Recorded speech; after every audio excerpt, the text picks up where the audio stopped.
Right. Now we've got our Starbucks and we're all refreshed. Yeah. I'm going to stick it on you. What? You can do it. It. Oh no, not like that. I don't know what I'm doing. That'd be better off taking the lid off, wouldn't I? I don't do it like some. Yeah, I don't do it like fucking some people come stick up it to on you. me. What are you on about? Well, I'm not going to stick it on you with camera. Am I? It's pointless like some fucking twats. Stick on me, you cock. I don't know. No, this idea. Right. Did you like the way I was into it? Anyway, review on the car. Ah, we're taking it back now. Oh, you want to do a review on the car? Yeah, you review it. You tell me what you think. Okay, there are some Because you was letting your opinion out pros on the way. and cons. Yep. Lovely looking car.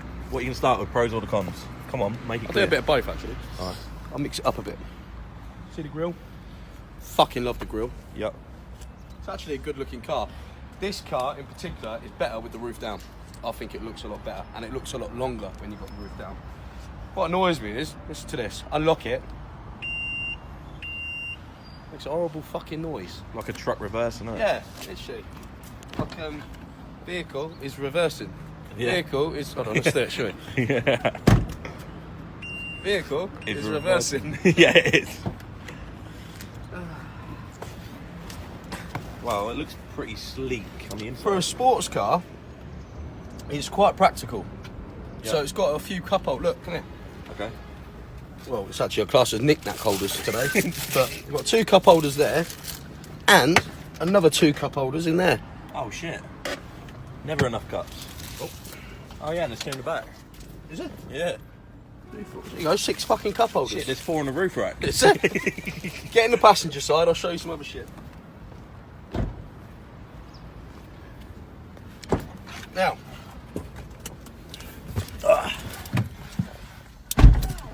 This is a Maserati Grand Whatever that says. Cabrio fucking sporty thing. The interior is fucking lovely. Yeah. It's a fucking Maserati. I mean, that's just like a deluxe car, isn't it? Yep. This is a 2010 or 2011 plate. It's all, excuse me, touch screen and sat navi and All that. Bluetooth stuff. Performance-wise, great. But would I buy this car? I probably wouldn't. What are you doing? Is that a seatbelt? Oh, yeah, hold on. Oh shit. Okay, you're not going to be able I to. can't hold that because that'd be illegal. I think that's the same. We wouldn't have this on Top Gear, would we? Yeah, but Top Gear is shit now anyway because Jeremy Clarkson in on it. Right. Talking about Jeremy Clarkson and Top Gear, I actually YouTubed when he did a review on the Maserati, Yeah. and he said it's got a lot of buttons. He said he's even found some buttons here on the back of the steering wheel. Can you see them? Look. Let's have a look. Hold on. Right, you drive. There. He said I found some buttons and I don't know what they're for. That's how he said it. What are they for? I found out. Actually, to call the last person you last phoned. See? Oh. Call log. So Jeremy Clarkson. If you're watching this. If you're watching and you want a 4th presenter on Gran Turismo, is it Gran Tour? No, Gran Tour. Grand Tour. Gran Well, Turismo. you're already not getting it. Fuck. We'll edit that bit out. Jeremy Clarkson, if you want a 4th presenter, 3rd I was going to say. 4th. Jeremy Clarkson, Richard Hammond and James May, if you are interested in taking on a 4th presenter for your Grand Tour, I'm available. I found out what buttons were for on the Maserati. Now it has a sport button. That's the reason you got this fucking car. What? You see a video, you see it, and you're like, fucking hell, I want to do that. I want to find out what that button is, isn't it? The car sounds fucking lovely. It's apparently the engine's made by Ferrari. You can tell by the fucking sound. Well, it sounds beautiful, yeah. The sport button enhances the sound, also enhances the torque, obviously. Performance is great, but I wouldn't do more than 140 in it because the handling isn't great after that. On a so track. I've heard. On a track. On a track. Yeah. Just making that clear. Making that very clear. I don't understand a couple of things about this car. One is that horrendous noise when you unlock in the fucking car. Vehicle is reversing noise. Also, this is all auxiliary and stuff you can plug your phone to. Yep. But where would you plug your phone in, I will hear you ask? Well, you've got to open the glove box to put a lead in there, a USB. Yep. and auxiliary. And then you got a fucking... And then either leave your glove box up. I mean, how do you do it? Do you sort of leave your glove box open and leave your phone there whilst that's connected to... yeah, maybe put the phone in and then... But well, if someone rings you, you got to fucking... Well, hold on. That could be Maserati's way of telling you shouldn't be on the phone whilst driving. So that forces you to put your phone away. Yes. So when we're talking about it, actually, that's not a bad idea. Oh shit, actually that's probably a good idea. That's a good idea. That's a safe... And then you can keep the wires and shit in there, I suppose. Yeah. And you don't need to because you can... that, I didn't really understand that, why they put a USB in the glove box. It seemed a bit... Well, it's got Bluetooth, so why are you going to need USB? For the charge your phone. Yeah, you can just shut it in there. But then we do have a... I've got a charger here, don't I? Cigarette lighter. But if you're the passenger, it's not illegal for me to be on the phone. It's just stupid for me to... Well, there you go. So if you're a passenger, that means if you wanted to charge your phone or plug your phone in, you got to travel with the glove box open. And I'm not bending no wire, mate. Then Apple iPhone charger. No, they're expensive. Other downside to this car, the boot. Yeah. Basically, it's a shoebox size. Probably 2 shoeboxes maximum, but you ain't. I mean, the noise is incredible when doing the national speed limit. Yeah, like at 70 now, what we're doing on a motorway, yeah. It's the noise is incredible. I don't want to record the window because you can see them. And it responds really well. And there's some police there. I'll tell you something else. On the other side of the road, that's fine. Yeah. And plus, I'm legal anyway. Go on. I took this to, our friend Steve at SB Auto Care. Yep.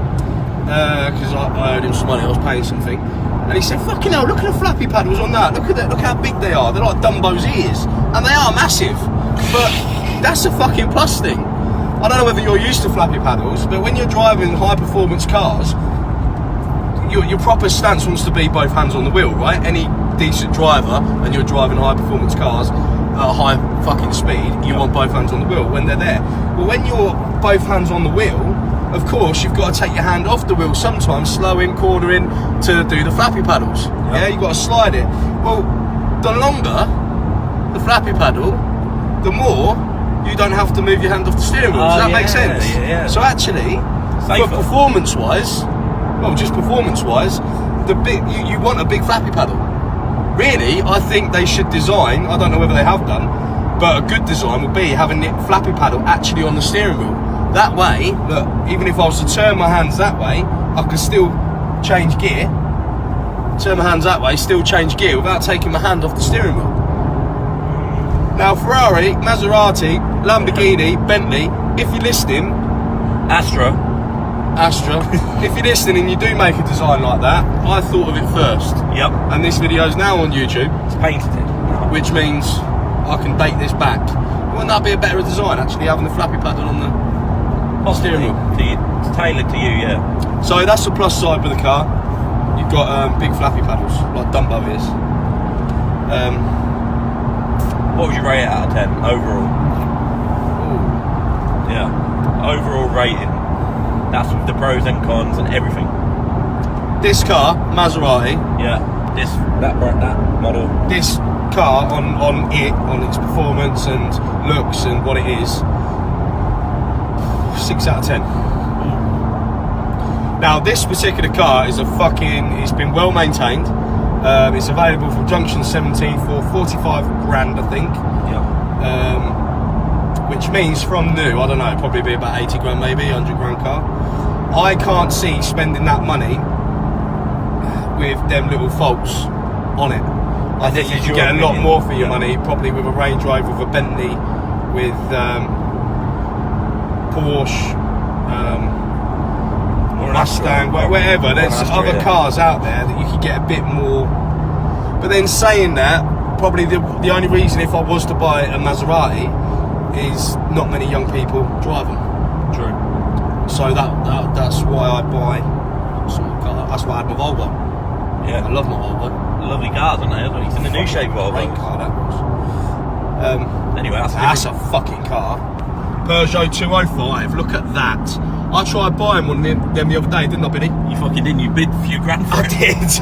And the bastard wouldn't fucking sell it to me. He wouldn't take it. He was like, that's what I paid for it. He was like, oh, right. It was a Peugeot 205 1.6 injection GTI and it was silver. And I said, I went up to £4,000. He went, that's what I paid for. I said, all right, 4,250. He made 250 quid. And he thought about it. Fair enough, though. And he still didn't fucking sell it to me. You was dead on it, weren't you? I was, yeah. So would I buy a Maserati? I suppose I would, because it's a bit rare on the road. It looks good, but I don't think the performance is as good as a Ford Focus RS, a fucking Bentley, a Mustang. I don't think so. I think you could probably get a lot more for your money, but I think it's that type of car. If you're a Maserati person, you're a Maserati person. Yeah. As in the quality from Junction 17, second to none. Been serviced fucking well. Tyres have full tread on them. Drives flawlessly. It does drive through. There's no knocks, there's no kicks. I've had it for a week now. You know, normally when you've had a car test drive for a week, when you buy a car, a second-hand car, you start fucking finding little niggles with it. I haven't found one with this, and I genuinely mean that. So yeah, Junction 17, I recommend them, because they will always rectify any problems anyway. But as a car in whole, this isn't my sort of thing. Yep. And that's perfectly fine. Well, yeah, because it's not practical for me. Yeah. The boot size, just things in general. Which is probably the same as a Porsche, really. If I was to buy a Porsche, it would have to be that 5-door one. Oh, Jesus. What are you doing? You're just going into my lane, aren't you? Just, wow. So I don't want to fuck that. Right. But yeah. If I was to buy a Porsche, it would probably be the 5-seat Porsche. Well, it's in the bonnet, isn't it? So, Jeremy Clarkson, I found out what your buttons are for. Maserati, I think you're spot on with your Dumbo is flappy paddles. All in all, my score is about 6 out of 10. Fair enough. What do you think? Well, I think it's You know when they say you're not allowed to drink and drive, does that mean coffee as well? Does that mean drink as in drink or whole? I don't really know. That's a proper question, isn't it? It means alcoholic. It means you can't go over the... So if I was to have a bottle of water in my hand whilst drinking, could I be nicked for that? Honestly, I don't know, but... You must do, because I think it's the same as taking your hand off the steering wheel to use the phone. Yeah, but you drink... Oh, I don't know, fuck knows. It's a question, that. Well, I'll wait until I drink my Starbucks until we stop. You'll pull over in a lay-by. I will, no, because there's no lay-bys on the motorway. I will pull over in a safe place when we get off the motorway. Oh, okay. On that note, to drink my Starbucks. On that note...